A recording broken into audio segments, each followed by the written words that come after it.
I am so excited for tonight's episode. We get to pay tribute to one of my favorite wrestlers, to one of my favorite opponents, to one of my favorite guys in the locker room. Someone who's done so much for me. I can't wait to talk about him. Joining us tonight is his brother. Welcome to the show, Johnny Candido. Johnny, thank you so much for joining us. Let's pay tribute to your big brother, Chris Candido. Oh, that's awesome, brother. Ace Darling, thank you for having me on your podcast. It's an honor. And my brother always had great things to say about you. Loved working with you. So That's awesome. I'm stoked. Let's do it, man.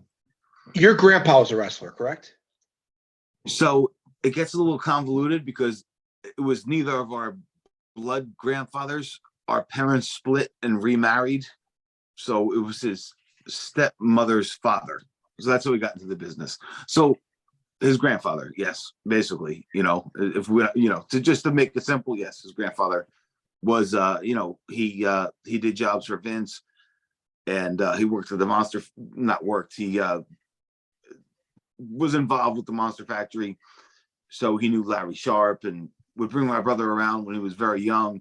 So my brother got schooled, from the time he was like, I remember him saying, he's like, I would go over to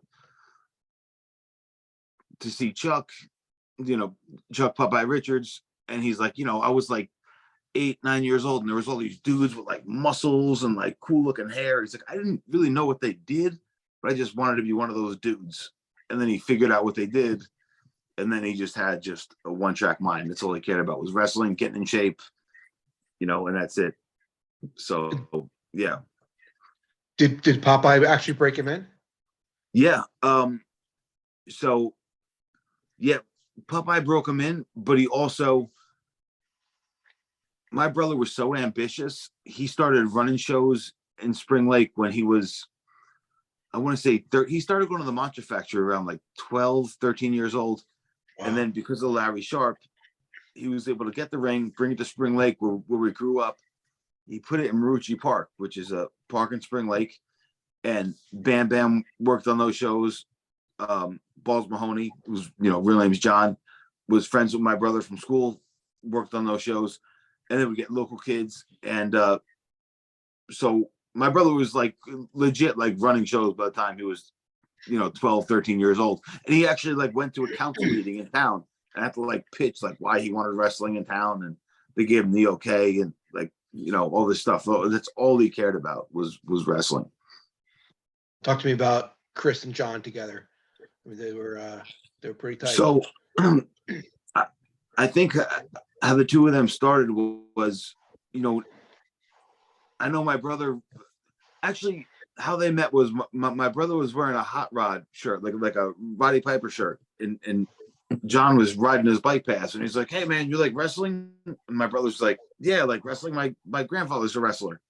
And John Balls was like, yeah, right. He's like, well, my brother's like, yeah, well, I'm going to go to Convention Hall tomorrow and help set up the ring. Do you want to come? We can work out in the ring together.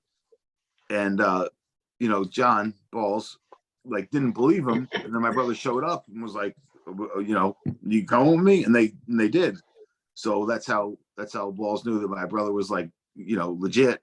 They set the ring up. They took bumps, and that's kind of how the two of them. And what's really funny is too, there's pictures from that time, and my brother looks 13, and Balls looks like he's 35. Balls has like hair, full beard.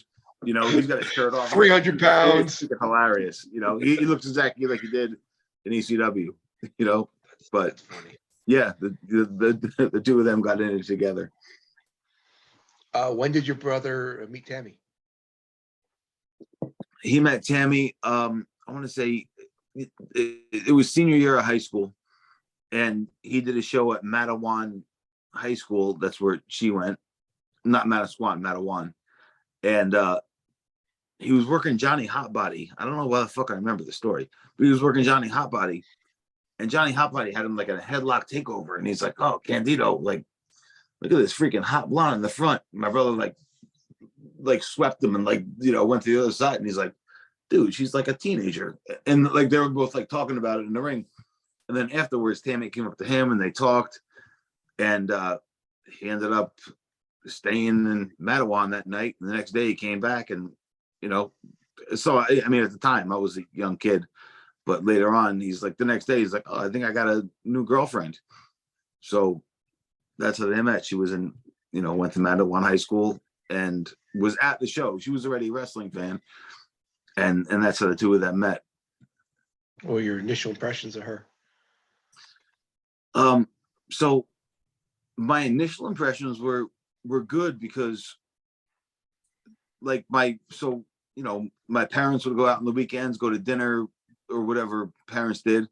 My brother would be doing his indies, and Tammy would babysit me and my little sister. So I thought she was like cool as hell. She'd take us to ice cream, we'd hang out. So, in the beginning, I freaking definitely liked her a lot. I thought she was cool. A little bit controlling, I guess, in hindsight. As a kid looking back, but at the time I didn't notice. She just took me to ice cream, bought me shit. So I thought she was cool. Right. So your brother's working the indies. He's making a name for himself. He enters NWA was, no, I'm sorry, Smoky Mountain was first.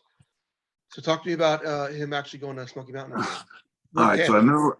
All right. So before Smoky Mountain, what he would do. So like I said, my brother had a 2-track mind, working out. So around his teenage years, he was on the power. So he was an amateur wrestler, and he was on his gym's powerlifting team, and he was wrestling. So all he did was lift weights, wrestle, and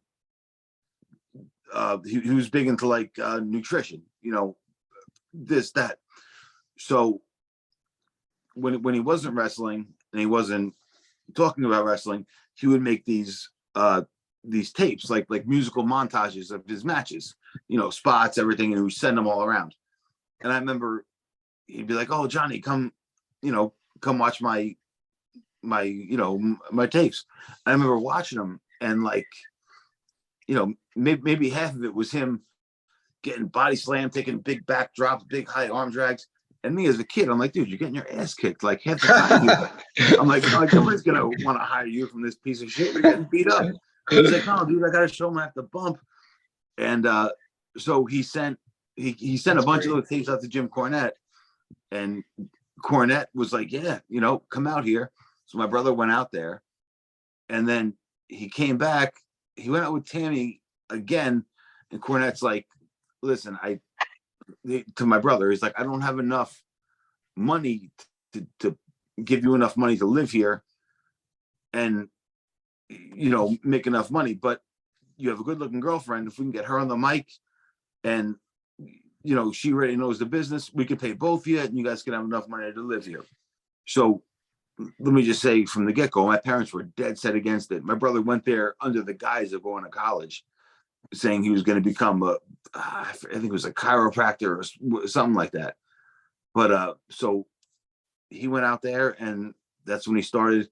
So I remember when he left, I was freaking heartbroken because I used to follow him around everywhere. But he went out there, and then shortly after, we went to visit him. And that time there was so much talent up there. And I remember Kane, he had those freaking big Coke bottle glasses. Remember that? He had yeah.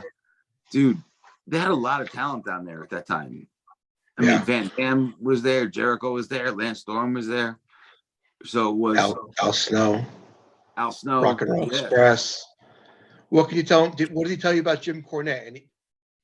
I knew Jim Cornette since I was a little kid. Like my brother took me, my brother took me and him to a Kiss concert together. That's like the first time I met him. I like Jim Cornette. He was cool. Were you there in Jersey when he won the NWA title? Yeah, I was. There? Yeah, yep. I was there. I was there. My mom was there. My little sisters were there. Tammy's mom was there. A whole bunch of us. There's a whole bunch of pictures I have of us backstage hanging. Like I'm. Yeah, we were all there that night. That was against Tracy Smothers, right? That was the finals. Yeah. That was the finals. Yep. And I took a whole big, the pictures with the family, the whole deal. And that was like one of his big things was to win an NWA title. Because growing up to him, like Ric Flair was like the guy he freaking looked up to. Like that's who he wanted to be like was Ric Flair. And I think that came through in his work, and the way he kind of carried himself. So yeah, he was totally stoked to be among the ranks of NWA champions. Talk to me about when he went to the WWF. Was he like his dream come true? Yeah, it was. Yeah, at first I remember he came home with all new WWF gear on, WWF hat. He had the contract. He showed my parents, and my dad looked over it. And one of our neighbors was a lawyer, and he's like, "We need to have a lawyer, look over this." So one of our neighbors looked over it and was like, "Chris, there's so You're many crazy." Yeah. Yeah. He's like, you shouldn't fucking sign this. There's so many holes in this contract. They can terminate you for no reason. He's like, well, I already signed it and that's it. I mean, there's one show in town and that's what I'm going to be doing. So, he signed it, and that was kind of like, because like I said, my parents were kind of like, stay on the right track, do the right thing, don't do this wrestling shit. And that was kind of like he got to show them that he could make a living doing what he was passionate about and what he loved doing. And, he was making like real money at a very young age, so, and again, it was just validation for all his hard work and all his passion and just how much he loved his business.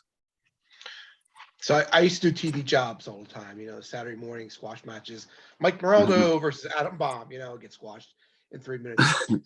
So the first time I got a chance to actually wrestle a WWF guy was your brother. He was Skip at the time, and it was the night before the Survivor Series. It was his team versus, I think, Barry Horowitz's team, I believe, or Hakushi's team. So it was a day before pay-per-view. I get to wrestle Chris, a guy I always wanted to wrestle. He's in the WWF at the time, and Tammy was there too. So Skip and Sonny. And I'm like, Chris, what do you want to do? And he lays out this 15, 20-minute match where I get 75% of it the night before a pay-per-view. And I mean, I was just blown away. I couldn't believe it. Halfway through it, the damn ring breaks. Oh no. Yeah, so we had to end the match early. But I mean, I was fortunate enough to wrestle him another 15 times. So, but that was a huge night for me. Again, your brother laid out a 15-minute match the night before WWF pay-per-view with an indie guy that nobody knew. He was always just so excited. He's like, dude, I'll duck it, bump me, shoot me in, backdrop. Will you fucking fire up? Like, I worked him a whole bunch of times. He loved it. Like I don't think I've loved anything in my life as much as my brother loved wrestling. Like that's how much he loved it. Like it was it was his heart. That's it. Like that's all it was something that meant the world to him. And like I said, he loved it. And you wrestled him. And I wrestled him. Like I said, I want to say my first 10 to 15 matches were against him. And the first couple ones, he kind of looked around. My first match ever was against him. And we were in Rochester. I was like 19. I just happened to drive him there. I think his car was in the shop or something. And he's like, oh, I don't know any of these guys. I'll just wrestle you tonight. I'm like, really? Is that like cool? He's like, yeah. Just, pretend we're in the backyard. Keep your ears open. I'm like, all right. So I did. I mean, I was just, they say like, a guy can wrestle a broomstick. I was kind of like that broomstick, except like I punched back. I gave him a couple black eyes and was suplexing him. But yeah, he was so damn good because he'd been doing it for so long. Right. Right. How did Chris change when he was in the WWF? When did he start going south for him and like not be his dream job anymore? So it's kind of hard to say because he was like really good at kayfabing people. Mm-hmm. All right, so it was like, so he had never really changed. He'd always come right back to Spring Lake Beach. So let me just tell you this: like I've never called him Chris in his entire life. Growing up, like our family, when I was a baby, I couldn't say Chris, so I called him Cook. So our whole family called him Cook. Everybody in the neighborhood called him Cook. And all my friends just knew him as Cook, Johnny's brother that wrestles. And then he was Cook with the hot girlfriend. And then when things started going south, I'm trying to think. So I remember him. I was at my Aunt Kathy's house for somebody's birthday. My mom's like, Johnny, Cook's here in a limousine. He wants to talk to you. So I go outside. Cook's in a limousine. He's in his gear. He's like, oh, dude, I'm really nervous. I'm joining a new federation tonight. Do you want to come take a ride with me to Philly? I'm like, yeah, sure. So me and him go to the ECW arena. And if he's like 24, that means I'm 14. I remember seeing all these people looking into the limousine, like all this shit. And I'm nervous that they're not going to know who he is coming from WWF. Anyway, he has a great match. I think when things went south were when the rumors about Tammy and Sean started. And I say rumors because I think what might have been evident to everyone else, I would ask my brother, I'd say, listen, people are saying that Tammy's like, sleeping with Sean. And he'd say, dude, like, she's one girl in a locker room of like 500 dudes. You think there's not going to be any rumors? I don't know if you use that for like some cognitive dissonance or if that's what he really believed. But, I think, looking back on it now, as an adult, he was so young. I think those guys were breaking his balls. And also, at the same time, I know he was. So after the body down is like wrapped up, they wanted him to help. He was very technically sound. He was working with The Rock, training The Rock, training Mark Henry, doing all that stuff. And basically, he's like, I only have this like small window of time to be a star. I don't want to make other guys stars. I want to do it myself. Right. If you ask him again when he's 30, he's like, fuck, I should have just stayed there, trained at the damn school. But so I think he got, since he had been in the business for so long, like I said, like, from 13 and now he's,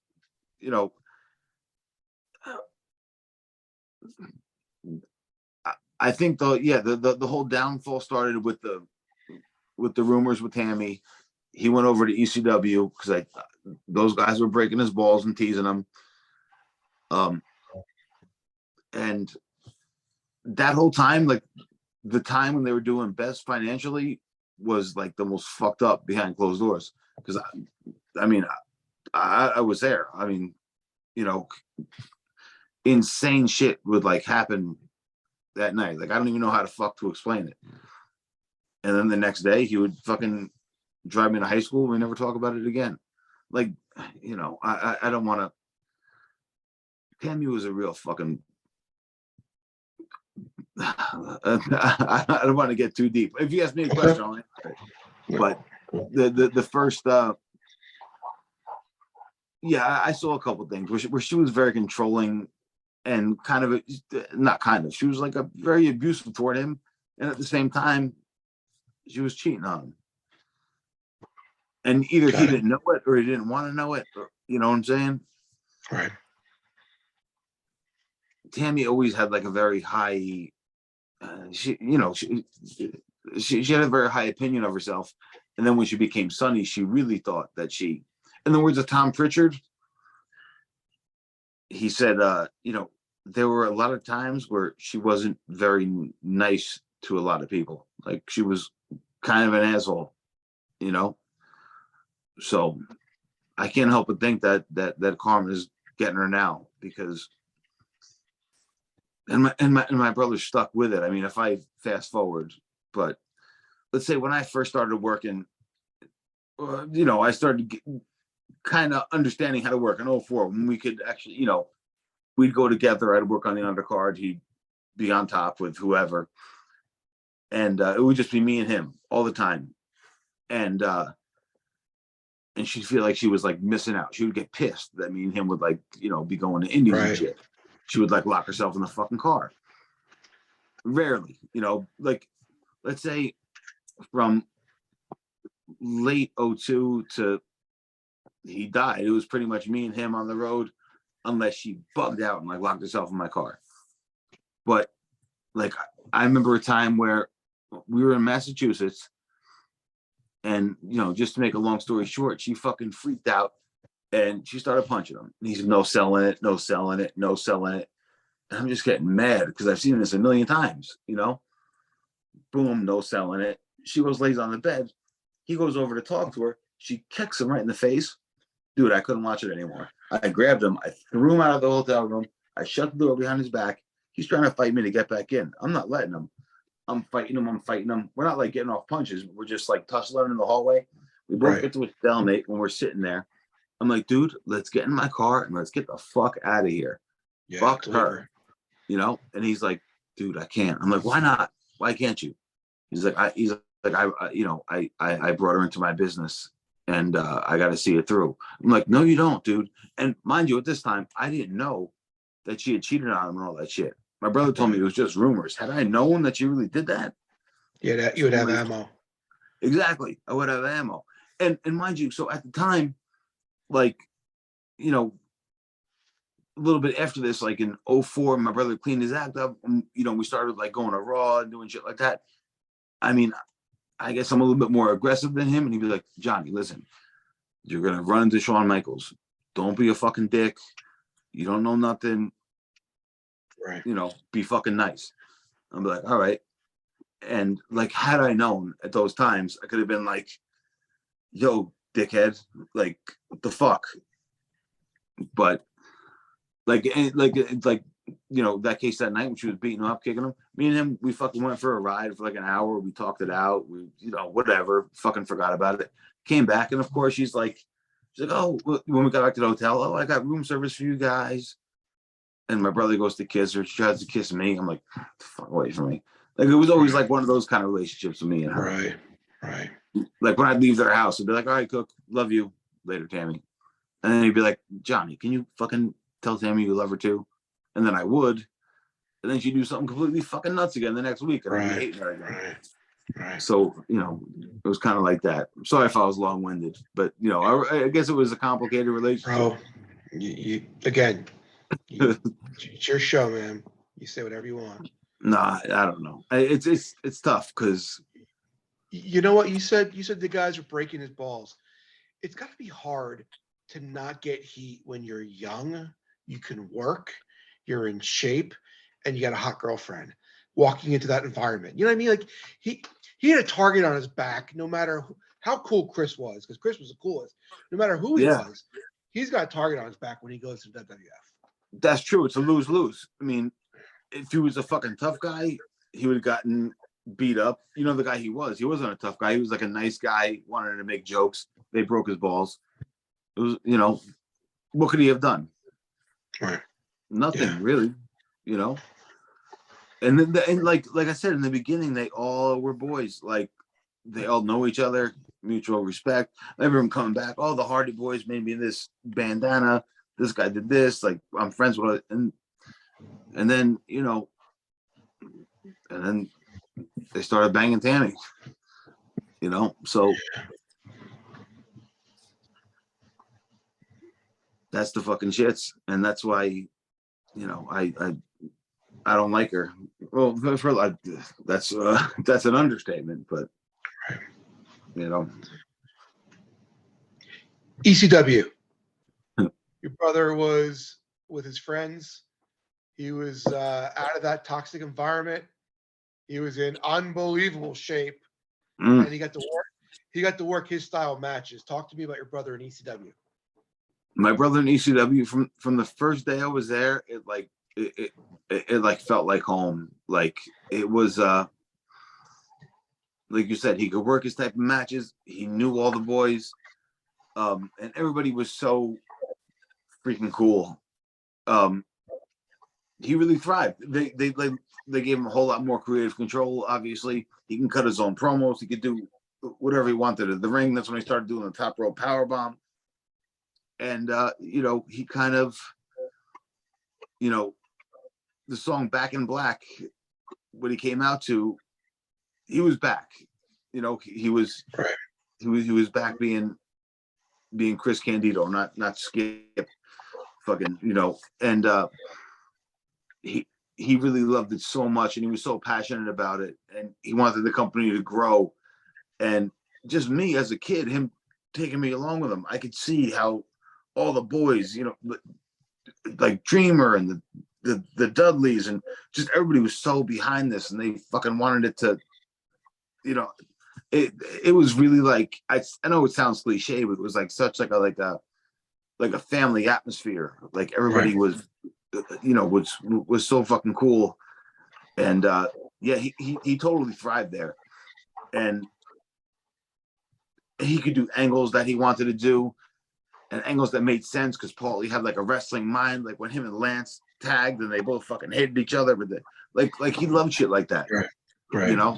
Like he really, really thrived in ECW. And man, no, those were some great times, because like I went to all the shows with him, and I saw how freaking happy he was, and how and I went to his first couple with him, and then when they did, I think it was Heat Wave in Florida, he's like, "Oh, dude, I'll buy you a plane ticket. You got to come down with us." So he would take me here and there with them, but yeah, he loved ECW. It was it was really great. And again, so Bammer was there, and my brother's known Bam Bam since my brother was 12, and Bam Bam was like 19, 20. So Right. they'd known each other, and they pretty much everybody in the business know each other, but these Right. guys had like close bonds. But yeah, he really loved his time in ECW, and had some of his best work. I think his best work, it's kind of hard to say, because his early work in WWE was so hungry, and then ECW, he was kind of like, he was in his late 20s. Like he knew the business. He was a seasoned worker. He was doing great. And then later on, like when he made his comeback, I think that was like some of his best work too. But yeah, back to your question, in ECW, he loved it, man. His favorite thing was just being busy wrestling. That's it. That was his one love. That was his passion. That was his hobby. That's how he made a living. That was his everything. What did Chris tell you about Paulie? So it was more like, it was kind of like what I observed. I kind of thought, I mean, years later, he would tell me, that Paulie kind of finessed him, because what happened was, so Paulie always kind of, even to me as a young kid, like I say, maybe if my brother was 20, 25, 26 at the time, I was 15, 16, Paulie would seem like a flim flammer, kind of like Oh yeah. like a fucking con man a little bit. Yeah. And so I know that what Cook did, like he talked to Paulie, and Paulie's like, all right, can you take care of getting the boys from point A to point B, putting them up in hotels, and and I'll reimburse you for the money.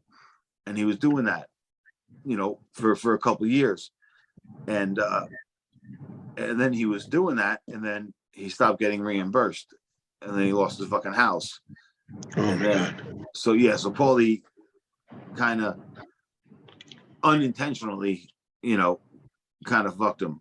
But before that, let me back up a little bit. Paulie could really rally a fucking locker room. Like I remember being a little kid. I mean, like, so I came out with the Blue World Order a couple times, like carrying signs and running through the crowd and shit. And before the show, Paulie would like give these speeches.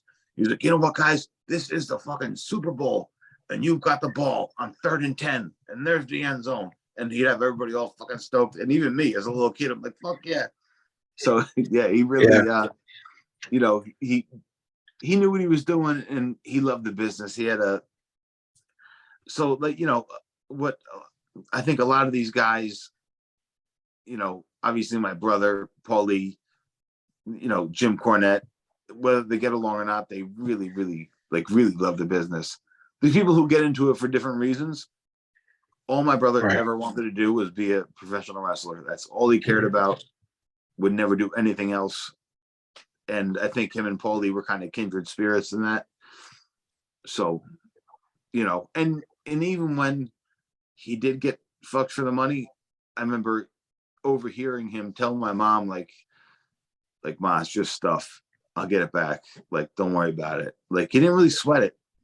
It was the shits, but he'll bounce back. He'll be fine. Like,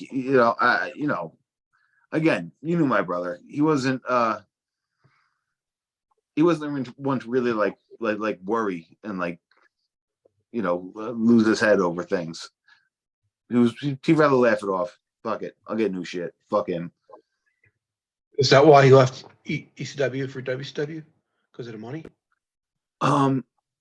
Yeah.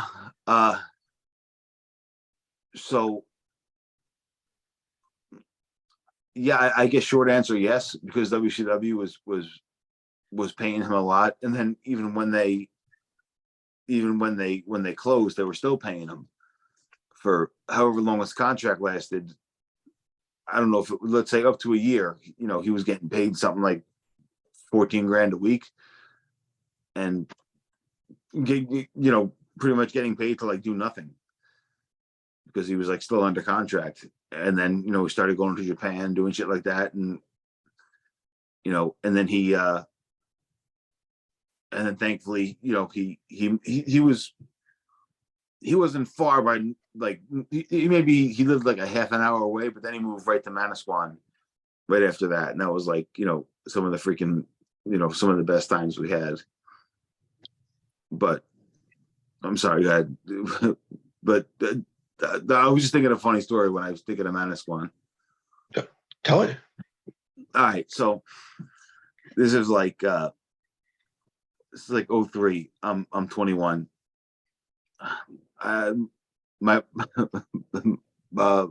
So I'm trying to think.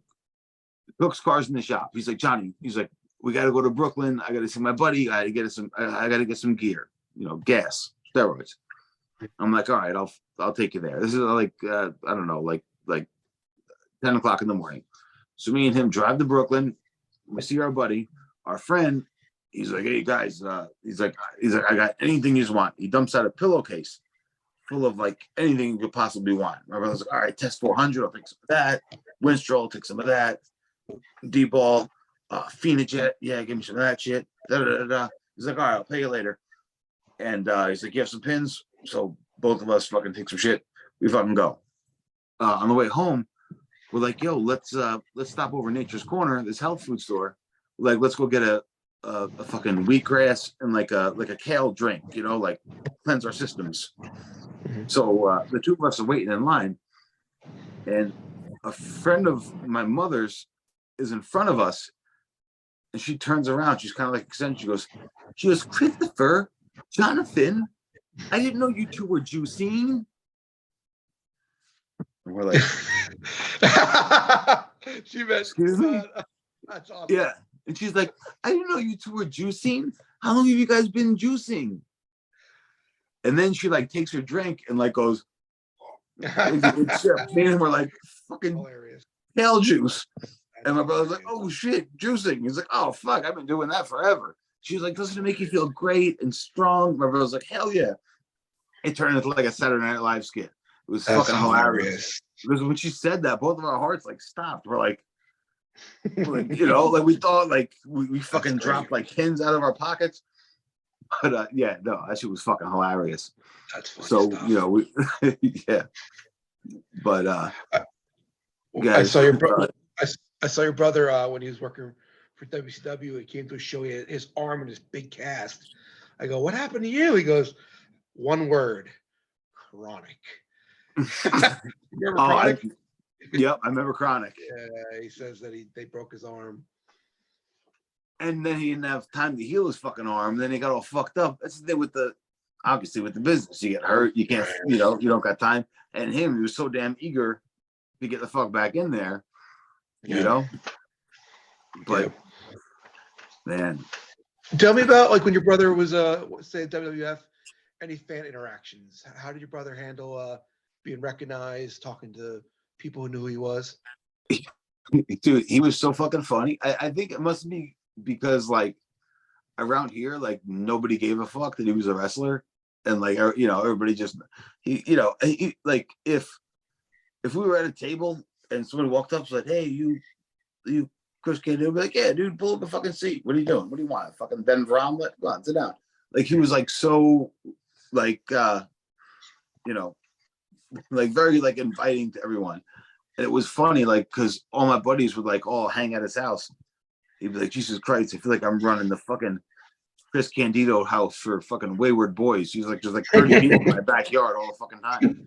And then like I bring my buddies like from the indies over, and I'm like Bammer would hang at his house, and so me and my friends just knew like my brother and his friends. They'd like push him in the pool and shit.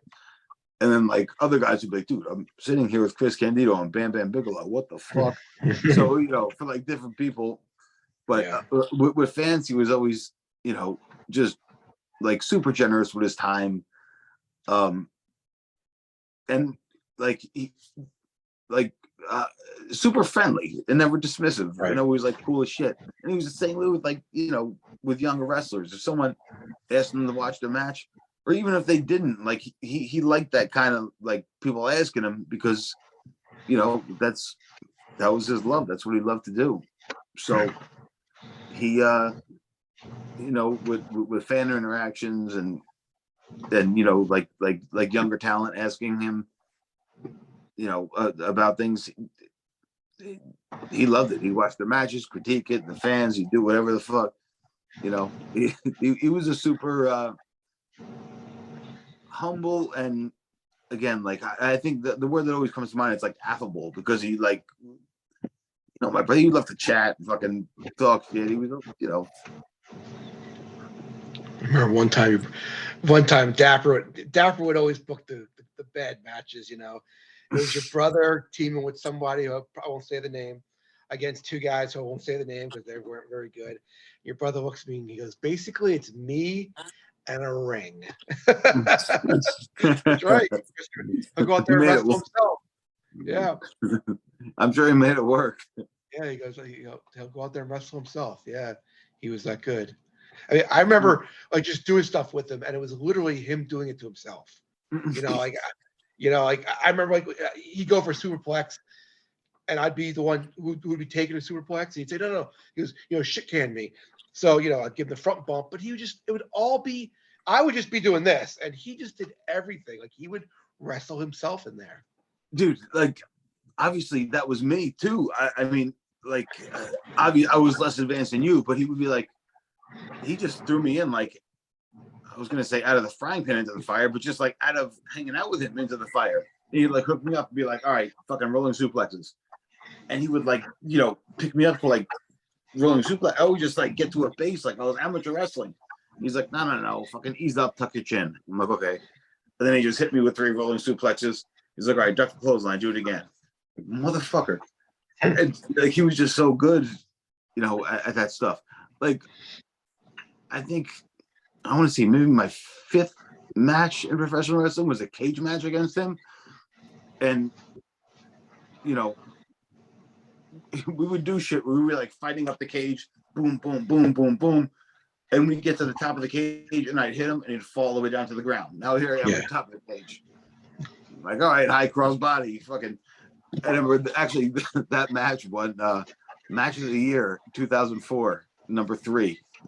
Match of the year number 1 was me and Balls. Match of the number year was him and Mike Cruel. But I remember that cage match because I was so green, and he just, he would do the thing where I'd get him into the corner, he'd be on the ground, he'd hold the ropes, I'd grab his legs, and then I'd slingshot him into the cage. Right. He pretty much kicked the shit out of himself. Yes. Yeah. I worked. You said a cage match. I worked a ladder match with him and Axel. The 3, me versus Candido versus Axel. Three-way ladder match. Good times, man. Good times. How do you want your brother to be remembered? Like, what is your dream? Dude. Like, if someone thinks Chris Candido, what do you want them to think? when I think of my when people think of my brother, I want them to laugh, have a big smile on their face. Think of somebody who entertained the people, who loved wrestling, had an encyclopedic knowledge of the business. Just loved what he did. Just I want him to be obviously remembered fondly, and by his contemporaries, remembered as someone who was a really great worker, a good hand, somebody who was great in there. Somebody who younger guys should look to replicate if they want to learn what this is all about. And that's all I want, and that's all he would want, really, was to just, like when I did his book, I remember him saying, like, so around 2003, like before he cleaned up his act and everything, he put like a Von Erich's book on my parents' coffee table, right?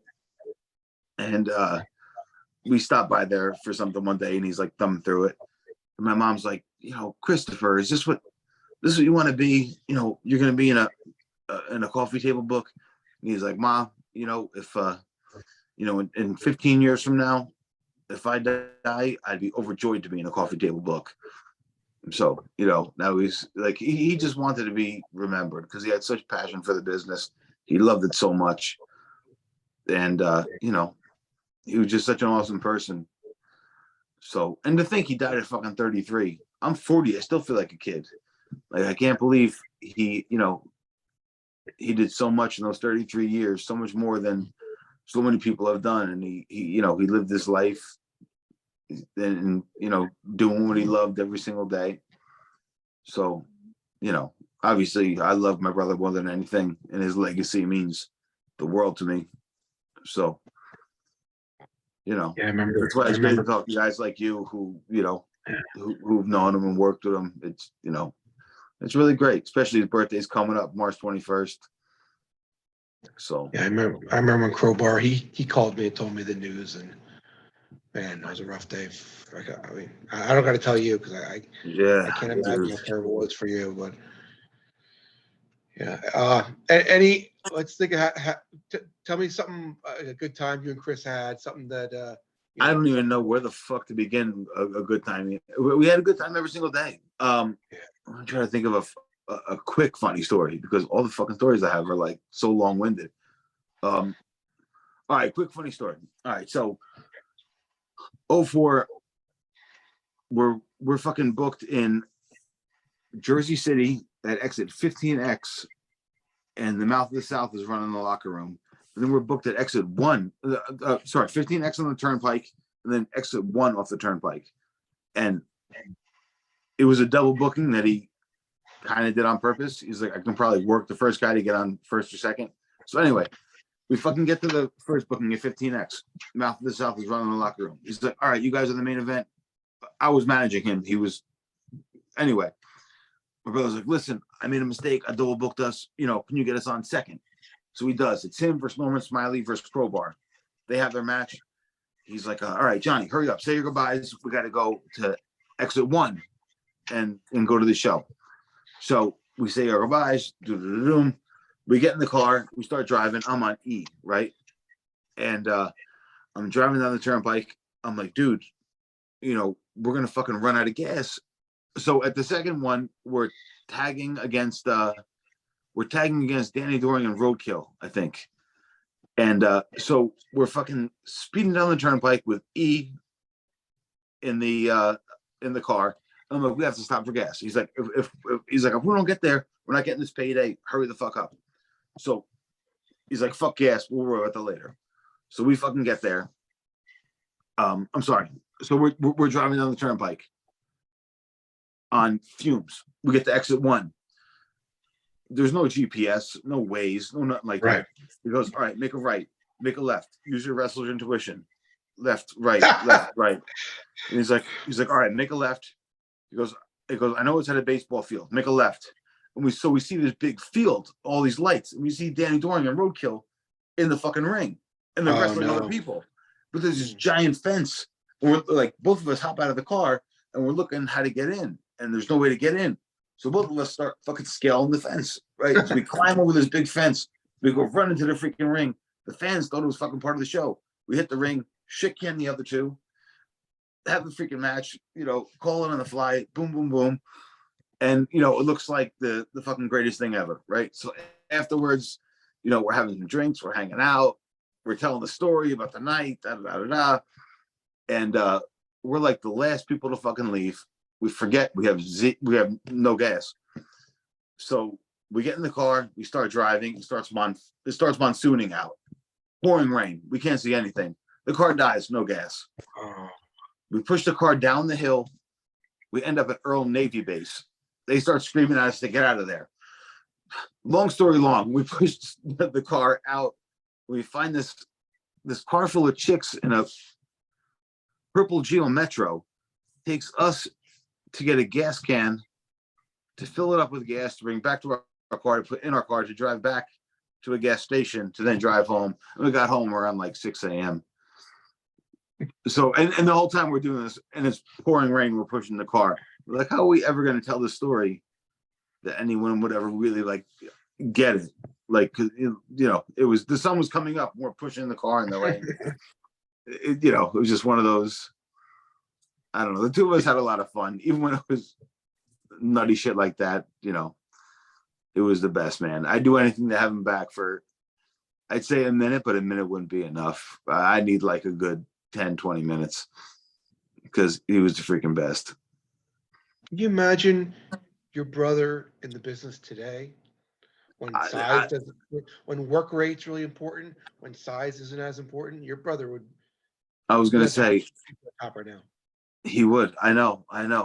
Like him in a place like AEW, like him being like, guys, like, save that shit for later on. Don't do like, how he is. Like,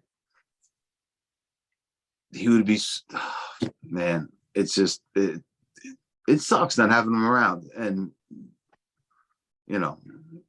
it's tough.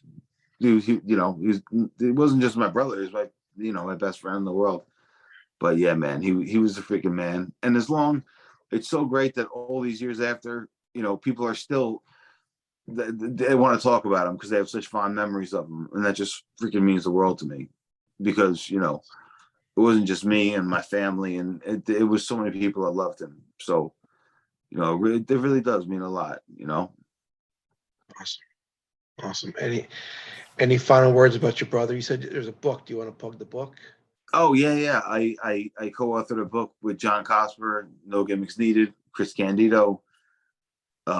It's on eatsleepwrestle.com, amazon.com. If you don't have any money, just DM me, I'll send you one. There's Chris Candido shirts on prowrestlingtees.com. If you want one, DM me, I'll send you one of those too. My brother was the man. I'm just so happy that so many people still, so many people love him and revere his work. And so, yeah. How about you? Any last words about my brother? Again, I don't ever remember being around him and not smiling. Same here. I knew him my entire life. So I don't, he was a guy who was so much better than me, but treated me like a peer. He treated me like an equal. And even like when I was just greener than grass, he didn't try and come down. He tried to raise you up to his level and, give you the confidence you needed to be on that level. And your brother was the man. He was one of my idols, and, getting to know him, and I call him a friend, and getting to wrestle him was just a thrill. Well, dude, I know he liked you because I remember him being like, "Oh, sweet, I'm working his darling, nice." So he knew, he knew you could go. Good. Because I only knew you through him from hearing your name, from him. So obviously. Awesome, Johnny. This is great. Thank you for your time, and I'm glad we reconnected. Now we can stay in touch, and we yeah, went man. 15 minutes. Let's do something. Hell yeah, brother.